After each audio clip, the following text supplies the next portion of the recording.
Hey guys, I'm going to show you how to do an article search for journal articles using Google Scholar, and this is the way that I do it. So this is just Google, so regular Google, but I need to go to Google Scholar. So when this pops up, it just shows up like this, and it takes you to this different way to Google. And once you get in here, it's default articles, and we are gonna search just some random stuff.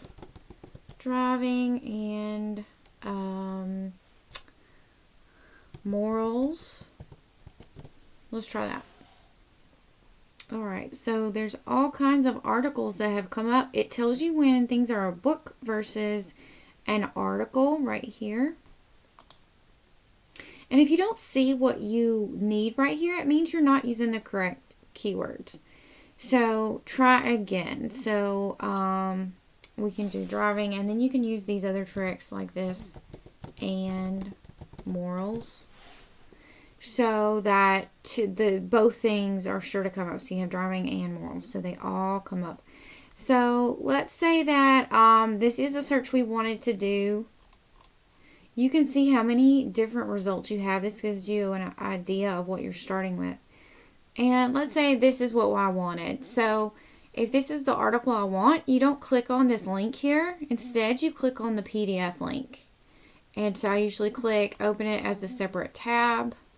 And then when I open that tab up, it shows up as a PDF. And then from there, I can choose to download it or save it, or print it. And if I print it, I can choose to print it as a PDF, and that will allow it to be a PDF on my computer that's saved. So this is how you access your PDFs. Now some things in here, they won't have a PDF associated with it. And let me try to find one of those. Okay, so let's take this article here. It tells you a little bit about it. So these are the people. Now, if you can't find the article here and there's no PDF for you to go to, there's another site that you can go to and possibly look up some of these authors. And if you find the author, you can request that they send you a PDF of that article through the program, and they'll get an email request.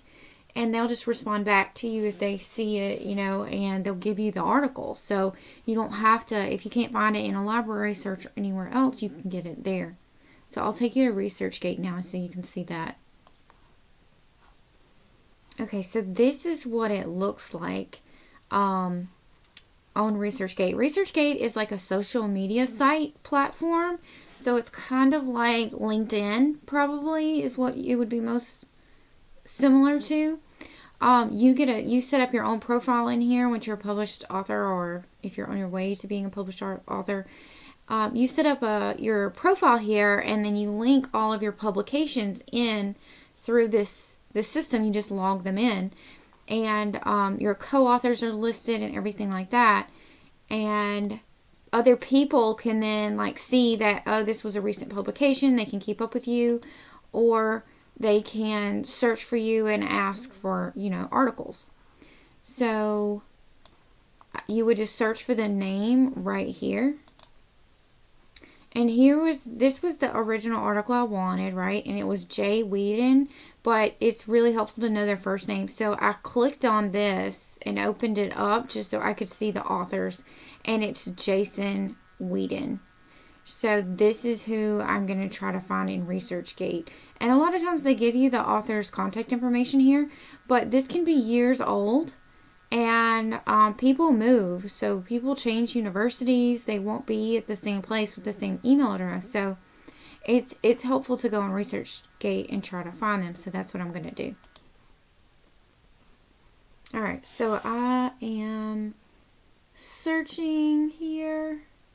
And OptiBlend Industries, PRR Water, not sure, but this is the only Jason Whedon, so we're going to check it out.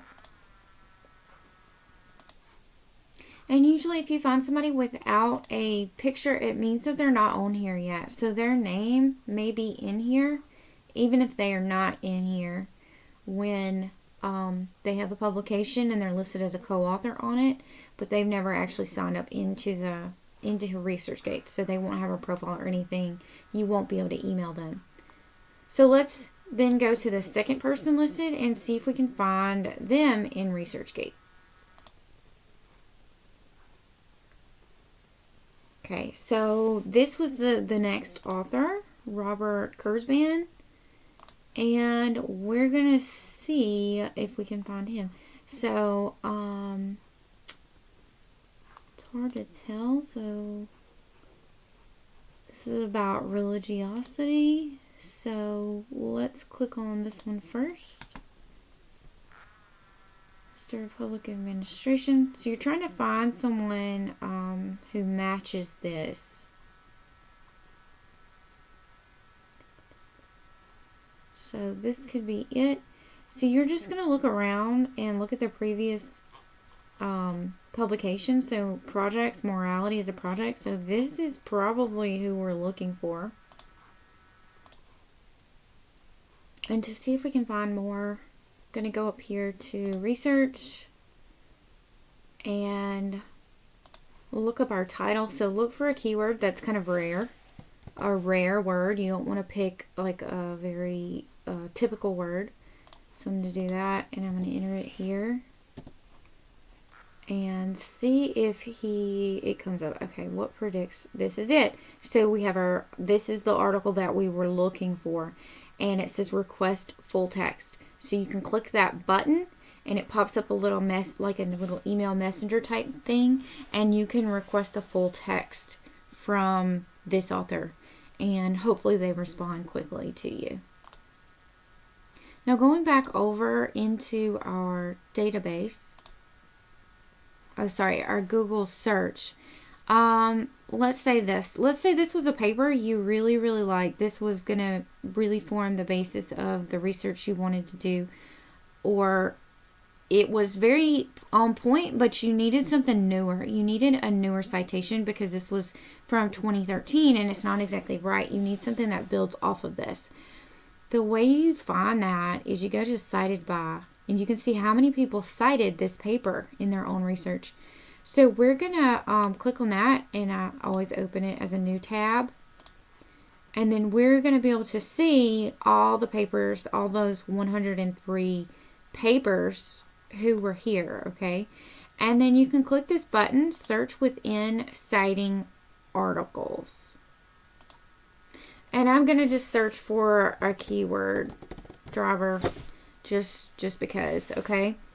And when I did that, I get 9 results now. So now you can really narrow it down and see what's in here if you need individual keywords. You can also see the years and see which one's the newest. And let's say I found this new article here. This is the one I wanted. It's from 2020. That's great. And I want to go cited by again. You can do that, and it will pull it up what's in this list, and it's only one person. One other thing that you can do that's really good in your search is, like, let's see here. We're getting a lot of older search results here, 1984, 2002. Like, I'm not getting, anything past basically 2013 here. There's just a lot of search results here. If you want to get newer results, or you're trying to locate something in a specific year and you don't quite know what you're looking for, there are these advanced search features, and you can search for more phrases with different keywords. You can search for something authored by a particular person, or you can do this dated by. So let's say I want anything between 2013 and 2021, and then I can hit the search button and it will narrow this down. So instead of however over 100,000 search results, I've narrowed it down to 26,000 search results. So that's kind of how you do this. The best thing is to find one of those articles you like I love to do this is when I find one I like, I do cited by, and then click this button to make sure that within this section that I'm searching, I'm looking for specific keywords within these things. So that way you can start with your initial search being really broad, and then when you get to this section, you can start really narrowing it down and add a specific word here to help refine your search and really get down into an article that you really needed. So that's about it for this this article search using Google Scholar and how to request articles with ResearchGate. If you have any trouble with this, you can always contact me, and I'll give you some more information.